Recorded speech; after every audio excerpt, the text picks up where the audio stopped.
ఉత్తరాంధ్ర ప్రాంతానికి చెందిన మీరు ఉద్దానం ప్రాంతం గురించి మీకు తెలుసు. అక్కడ ఎంత దారుణం అంటే ఈ కిడ్నీ సమస్యతో ఇప్పటికీ ప్రజలు బాధపడుతున్నారు. ఎన్నో ప్రభుత్వాలు మేము ఏదో చేస్తాము, ఏదో చేస్తాము, మీకు మిమ్మల్ని ఆ పరిస్థితి నుంచి బయటపడేస్తాము, దాన్ని అరికడతాము, దానికి ఒక పరిష్కారం తీసుకొస్తామని చెప్తున్నారు. But no government has done it successfully.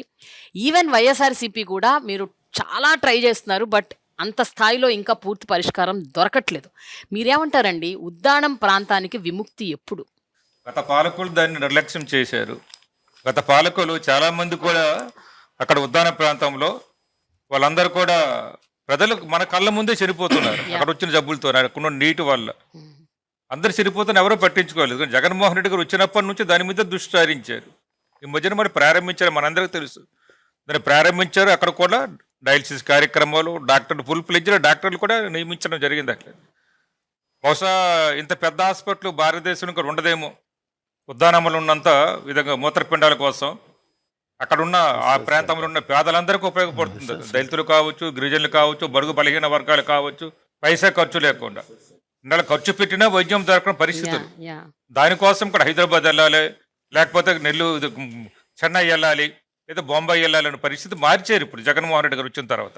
ఈ మధ్యన జాతికి అంకితం చేశారు కాబట్టి అన్ని కార్యక్రమాలు జరుగుతాయి. ఇంకా దానికి చేయవలసిన ఉన్నది, మీరు చెప్పేటట్టుగా చేయవలసింది చాలా ఉన్నది. చేస్తాం, మా ప్రభుత్వం దానికి సిద్ధంగా ఉంది. ముఖ్యమంత్రి గారు ఏదైతే అంకిత భావంతో చెప్పారో చేస్తున్నారు, చెప్పినవన్నీ చేస్తున్నారు, చెప్పనివి చేస్తున్నారు.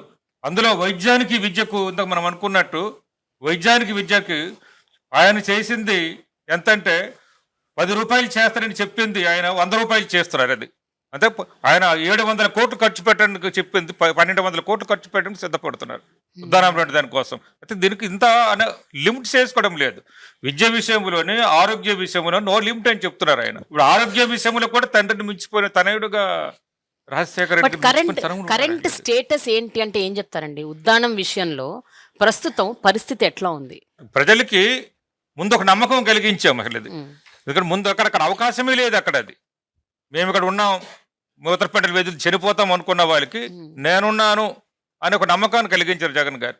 ఆ నమ్మకంతోనే ఈ రోజు అందరూ వైద్యం తీసుకుంటున్నారు. ఇంకా అంతకంటే ఇప్పుడు జరుగుతున్న దానికంటే ఇంకా 100 రెట్లు మంచిగా వైద్యం అందించడానికి ప్రభుత్వం జగన్మోహన్ రెడ్డి గారు కట్టుబడి ఉన్నారు. బహుశా ఇటువంటి ముఖ్యమంత్రి గారు దొరకడం నిజంగా ఉద్దాన ప్రజలందరూ కూడా అదృష్టవంతులని చెప్పాలి. గతంలో ఏమున్నదంతా మొత్తం ప్రక్షాళన చేయడం జరిగింది. విద్యను తీసుకునేటప్పుడు ఆయనకు మొట్టమొదటిగా మనం చెప్పుకునేది అమ్మఒడి పథకం.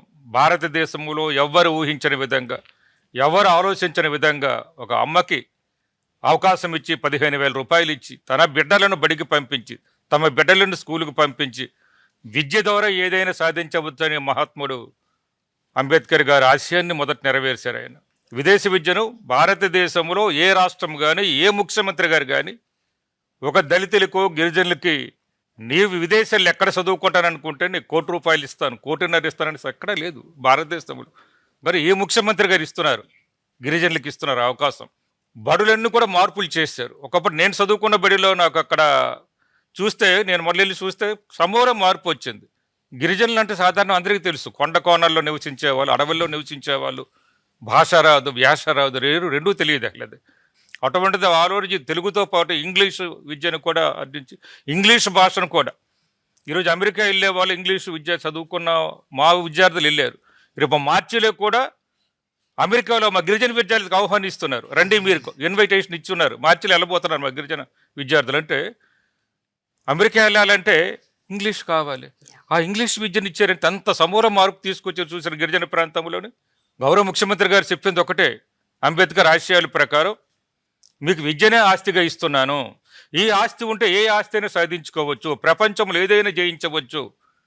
మీరు అజేయుడు కావాలి, మీరు విజయుడు కావాలి అంటే విద్య అవసరమని తీసుకొచ్చారు. వైద్యం గురించి చూసారు. గిరిజన ప్రాంతం ముఖ్యంగా వర్షాకాలం వస్తే వింత వింత జబ్బులు వస్తాయి, స్ట్రేంజ్ డిసీజెస్ అనమాట. అటువంటిది జరగకూడదు. గిరిజనులు కూడా మనుషులే. ఒక మానవత్వంతో అంబేద్కర్ ఆశయాలు తీసుకొని, ఒక మానవత్వంతో తీసుకొని పాడేరులో కూడా ఈరోజు వైద్య కళాశాల 500 కోట్ల రూపాయలతో నిర్మిస్తున్నారంటే ఒకసారి ఆలోచించారు. ప్రతి ఐటీడీఏ పరిధిలో కూడా super speciality hospital, area hospital, community hospital ఎక్కడికక్కడ అనమాట. ఈ విధంగా గతంలో ఎవరు ఆలోచించలేదు. చంద్రబాబు నాయుడు గారు కావచ్చు, అంతకుముందు పరిపాలించే వారు గారు ఎవరు ఆలోచించలేదు. ఒక్క సాలూరు నియోజకవర్గం తీసుకున్న అక్కడ 8 హాస్పిటల్ తయారవుతున్నాయి కొత్తగా ఈరోజు. ఏరియా హాస్పిటల్ నిర్మాణం జరుగుతుంది 17 కోట్ల రూపాయలతో. ఒకప్పుడు డాక్టర్ల కోరు, ఈరోజు 22 మంది డాక్టర్లతో పనిచేస్తున్నారు. అంటే ఒక నియోజకవర్గం గురించి నేను ఉదాహరణ చెప్తున్నాను. అక్కడ ఉన్న చిన్న పిల్లలకు కూడా మనం చూస్తే రక్తం ఉండదు అసలు, ఎనీమియాతో బాధపడతారు. అటువంటి వాళ్ళకి మంచి పోషక విలువలు ఇస్తున్నారు. గర్భిణీ స్త్రీలు, గిరిజన స్త్రీలకు మంచి పోషక విలువ ఇస్తున్నారు. బాలింతలకు పోషక విలువ ఇస్తారు. ఆరోగ్యానికి ప్రాధాన్యత ఇస్తున్నారు అనమాట. అలాగే చదువుకున్న వాళ్ళకి కూడా ఉద్యోగాల్లోనైతేనే, ఉపాధిలో అయితేనే అవకాశాలు కలుగు చేస్తున్నారు గిరిజన ప్రాంతంలో. గతంలో ఇవి లేవు. ఇవి ఉంటే ఎప్పుడో బాగుపడి ఉండేవాళ్ళం అసలు. ఇది గతంలో గిరిజనులకు ఏ విధంగా ఉప ముఖ్యమంత్రి పదవి గురించి నేను ఇప్పుడు చెప్పుకోవడం కాదు, మంత్రి పదవి గురించే మీరు ఆలోచించుంటారు. గత ప్రభుత్వంలో ఏం జరిగిందో, చంద్రబాబు నాయుడు ప్రభుత్వంలో మంత్రి పదవి ఇవ్వడానికే ఇది వచ్చింది.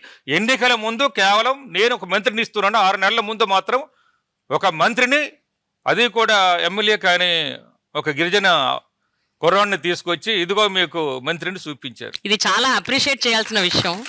బికాస్ నాకు అంటే సారీ మళ్ళీ ఇంటర్ఫియర్ చేస్తున్నాను కానీ, అంటే ఎవరు ఊహిస్తారు సార్, ఎవరు అనుకుంటారు ఒక మారుమూల గిరిజన ప్రాంతంలోని ఒక వ్యక్తి చదువుకుని, ఆ చదువు అవకాశం కల్పించి ఎమ్మెల్యే అయ్యి, మినిస్టర్ అయ్యి, డిప్యూటీ చీఫ్ మినిస్టర్ అవ్వడం అన్నది ఐ థింక్ ఎవరికో ఒకరికి డ్రీమ్ కూడా ఉండదు, కనీసం కళ కూడా కనరు. అలాంటి ఒక స్థితి నుంచి మీరు ఈ స్థితికి రావటమే అసలు చాలా గొప్ప విషయం అండి. ఎందుకంటే అంబేద్కర్ యొక్క ఆశయాలను, ఆయన ఆదర్శాలను, ఆయన ఇచ్చిన భావజాలాన్ని తీసుకొని అంబేద్కర్ రాజ్యాంగాన్ని పుణుకుపుచ్చుకొని దానిలో అవగాహన చేసుకున్నారు, ఆవలింపు చేసుకున్నారు. కాబట్టి జగన్మోహన్ రెడ్డి గారు ఇవన్నీ చేయగలుగుతున్నారు. ఆయన చేశారు కాబట్టి ఈరోజు మేము కూర్చోగలుగుతున్నాం.